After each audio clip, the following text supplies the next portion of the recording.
cast you out here, but welcome to Minot State. It's good to have you here. I am a twice over alum of Minot State, and I am just excited to talk to you a little bit about financial aid.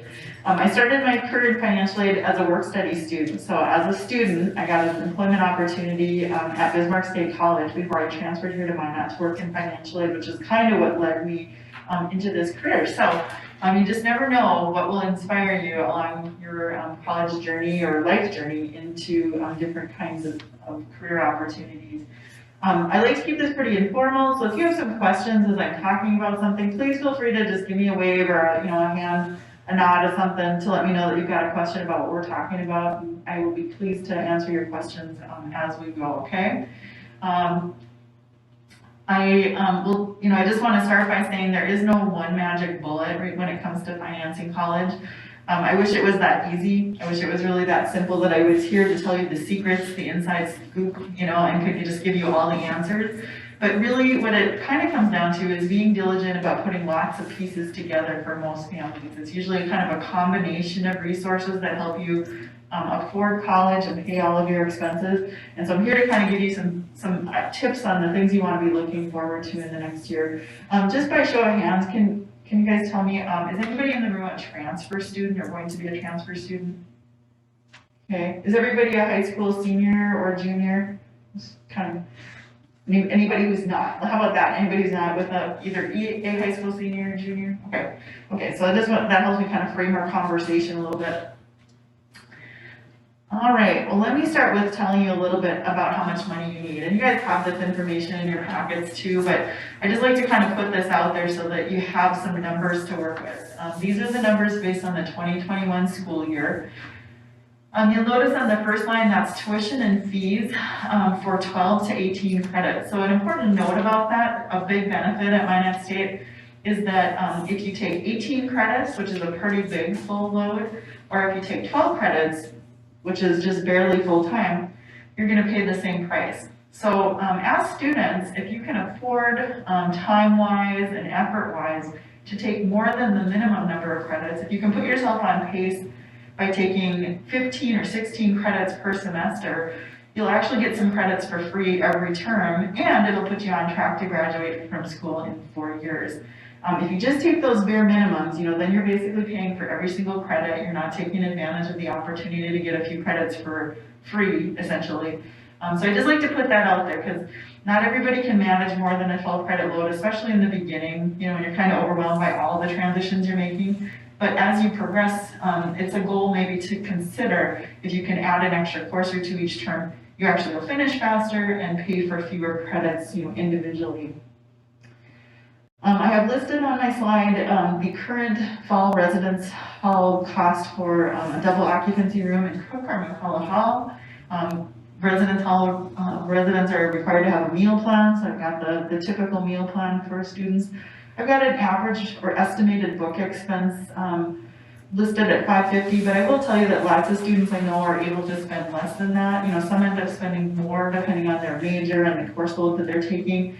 And there's so many options now available for students to find affordable ways to get their books and materials. And some classes are even kind of moving into situations where the resources are online rather than purchasing a hardcover textbook. So you got lots of things there.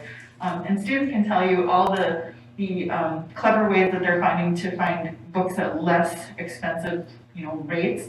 Back years ago, it was kind of typical to only have your local campus bookstore as your only option. But you guys with, the internet have all the options in the world to help you find textbooks at affordable prices. On my slide, I also just want to point out this area we call other. You guys probably are thinking, and a lot of families do, really focus on those hard costs, tuition and fees, and the meal plans, and the residence hall costs, and books, of course. But there's a whole other category of expenses that you'll experience when you're a student that you're probably not either thinking about or budgeting for, but that is called living, right? I mean, it's transportation, it's entertainment. As the students mentioned in the panel, there'll be lots of entertainment provided for you on campus with activities, through our student activities, and all kinds of events and things like that you can participate in that are already covered in your costs. But you might want to go to a movie. You might wanna, eat out. You might wanna have, let's say, a cell phone. I'd say that's pretty typical. So there's some of the things that you might be experiencing as other expenses that we just put that out there so you kind of remember to budget for that stuff too, so that you're not overlooking that. Anybody have any questions about these numbers or about the, the expenses that we're looking at here? You'll see different numbers, appearing in different places, and I just want you to know when you see like financial aid related materials, we are required to come up with something called our estimated cost of attendance, and it includes a number, in this area of other. So when you see totals coming from the financial aid office, you might see an estimated cost that looks more like a little over 19,000 or a shade under 20,000. That's because we're including and allowing for it and wanting you to be aware of that you'll have some other expenses, not necessarily due to us, but you're gonna have to live, right? And buy detergent and probably toothpaste and things like that. So just be aware of those kinds of things as you're looking at cost information. One of the ways that we help you afford, the cost of college is we have an automatic 4-year award program really geared towards the new freshman student primarily. It's sort of a chart, a table, and you guys have probably seen this before, but this is our chart based on high school grade point average and ACT or SAT test scores. And this helps you have a predictable, anticipated commitment to helping you afford school across 4 years, across 8 semesters of ongoing attendance at Minot State University. So the nice part about that is it's predictable. You know that if you meet the renewal criteria, you can count on this as a minimum source of financial assistance from Minot State University each year as you're continuing to renew and go to school for additional years. Does anybody have any questions about the chart or qualifying for this? I just want to be clear, you don't have to do anything beyond applying for admission to Minot State University to be considered for these awards. Once we have the materials provided to you and you've been admitted and we've got your test scores, although I know they're not required for next year, once we've got that information, we will look at evaluating your eligibility for these programs and communicate to you about that. So you don't have to do anything special beyond that step. You don't have to fill out the scholarship application, although I will talk to you about that in a minute, about applying for additional resources from Minot State. But this is all part of the kind of the admission process. Anything there? Any other questions related to that? Okay. So that's what will happen once we have that information for you, is we will evaluate your eligibility for those automatic awards. But beyond that, we have a general scholarship application, which puts you in the pool of applicants for lots of other Minot State scholarships. We have many generous donors, many alums are included in that batch who have set up endowed scholarship opportunities for Minot State University students. We will be opening the scholarship application here about the 1st of December, and it will have an application due date of February 15th. It'll be on our website. All you want to do to prepare for that is make sure that you've been admitted to Minot State University. You'll use your Campus Connection credentials that you'll be getting when you are admitted to log in here and fill out a very simple application for scholarships. We use kind of a nice software program that helps us match you to eligibility criteria for all the various donors. So it's a pretty painless process. Just one simple form to fill out to apply for a large variety of scholarships. One thing I will mention is that if the donor set up financial need as one of the criteria for the scholarship, we do use the results of the FAFSA, which I'll talk about in just a minute, to determine if you qualify for that. So lots of times we get questions from students and families about whether they have to fill out the FAFSA, and I would say nobody is required to fill out the FAFSA, but I always encourage people to do that because we can use it, to also determine your eligibility for scholarships. And if you're a North Dakota resident, it'll be used for your eligibility for the North Dakota State Grant Program, which is a need-based grant program for North Dakota residents going to North Dakota schools. So if for no other reason, fill those things out to be in consideration for those opportunities. Okay, next, the FAFSA. Are you guys familiar? Ooh, I think it'll catch up here with us. My slide shows FAFSA, but your slide still shows scholarships. So we'll talk and maybe it'll catch up.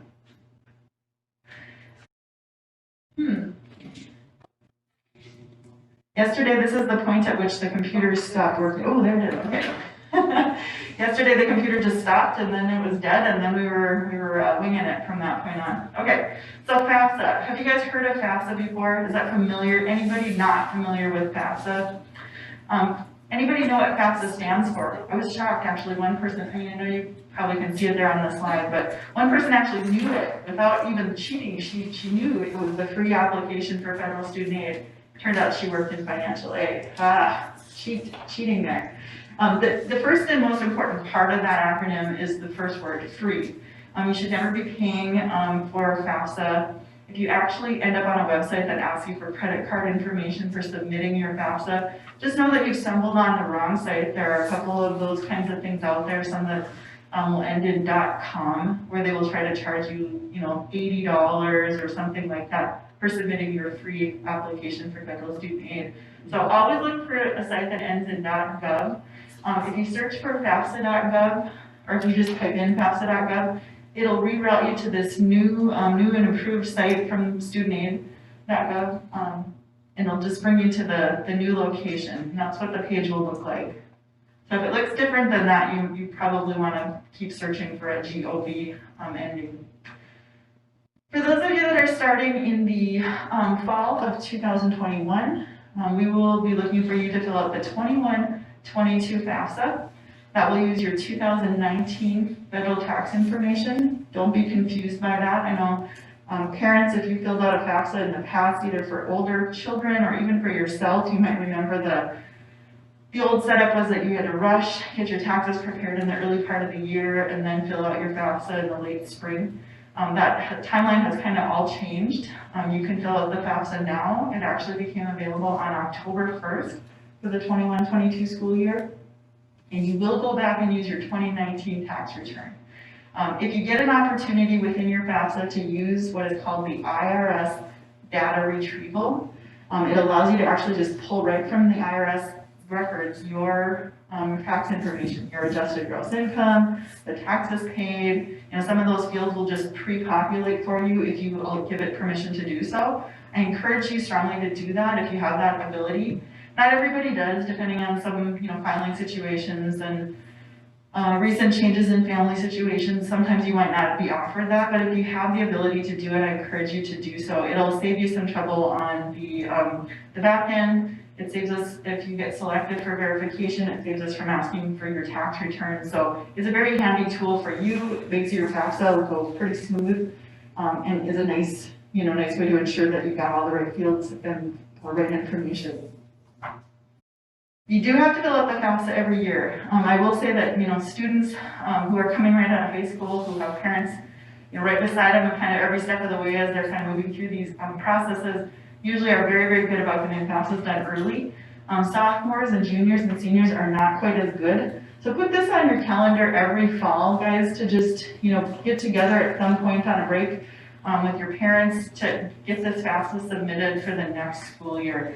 Cross that off your list early so you're not rushing in the summertime to try to get that done.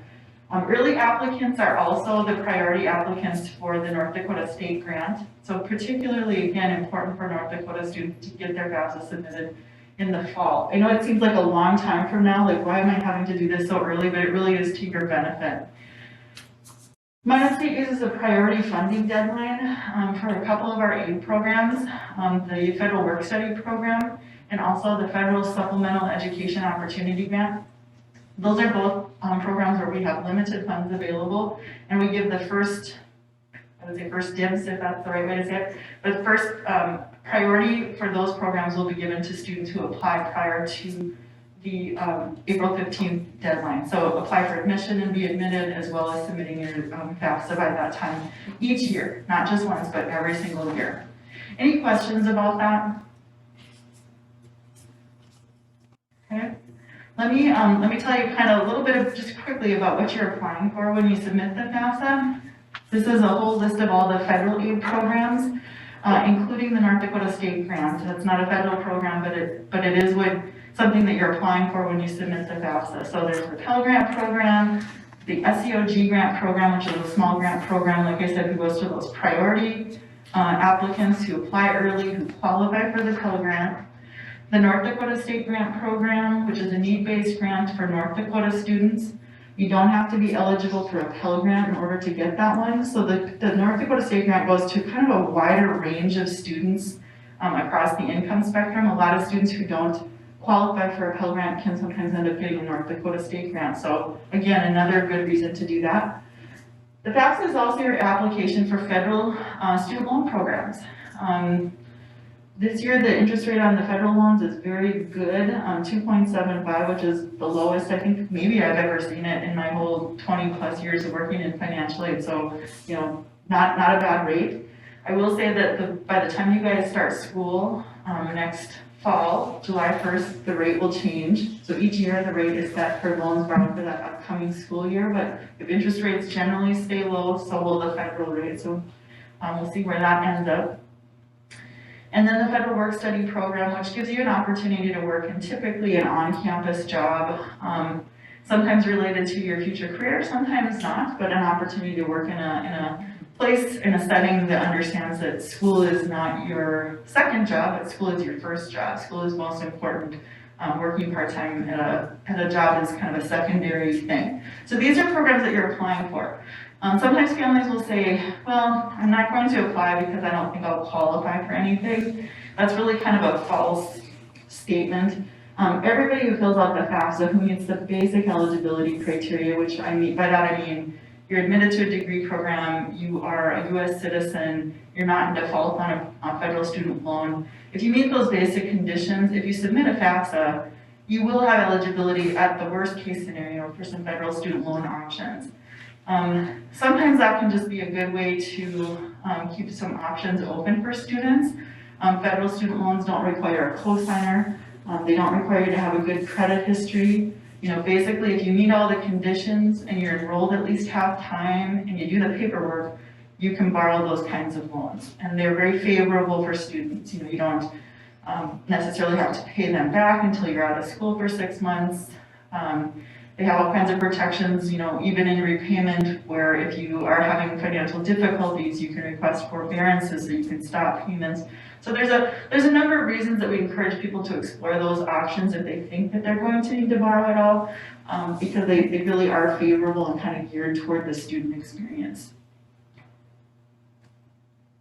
I'm sorry if I sound like I'm out of breath. I feel like I am. I know this math thing is like supposed to get easier, and we've been wearing them since June, and you'd think it would just, you know, you'd start to kind of catch up with it, but I do feel like they are a little bit of a thing when I'm speaking. And I think all the time of our faculty speaking all day long in them, I have a lot of respect for the fact that they managed to do that. Is there any teachers in the room? Anybody? Yeah, I think it's really something. So I apologize if I sound breathless. You guys impress me so much, I can't catch my breath. Anyway, talking a little bit now about scholarships. One of the most important things, I think, especially for high school seniors, is to be aware of local and regional scholarship opportunities. Do you guys know in your schools, who is the person that helps you connect with local and regional scholarship opportunities? Anybody? Who's the person at your school? Ma'am, who's the person? Get your counselor. Yep, that's very common. Anybody have somebody different at their school who serves in that role? Sometimes it's like there's an administrative assistant in the guidance office, like at the bigger school district. I hear sometimes that person is a key player. Some schools, that's a principal or assistant principal who might be that role, but whoever it is at your school, however they're communicating to you all about scholarship opportunities, make sure you're hooked into that, you know, whatever that mechanism is. Know how they're doing it, when they're doing it, are the daily announcements, do they use a notify system, are they just having a binder in the office, you know, whatever it is, find out how to get in line with that. One of the reasons why those are really important is because the applicant pools for smaller local and regional scholarships are smaller. I mean, for one thing, it's just a matter of math, right? If you got fewer applicants, your odds are better of receiving something like that. So look for those opportunities, find out from your counselor or principal or whoever at your school, how do you get hooked into that information? And really just, you know, apply for everything that you think you might have a chance at. It's really worth it. Recently I had a student in my office, she's from Montana, and she had put together so many small scholarships that we did not even have enough, what we call item types. We didn't even have enough things set up to accommodate how many outside scholarships she got. They ranged from $300 to about $2,000. But I was just so impressed that she had gone, that hard on the scholarship application process. And I think she had 10 maybe outside scholarships. So it was pretty impressive. So know that that's a possibility for students.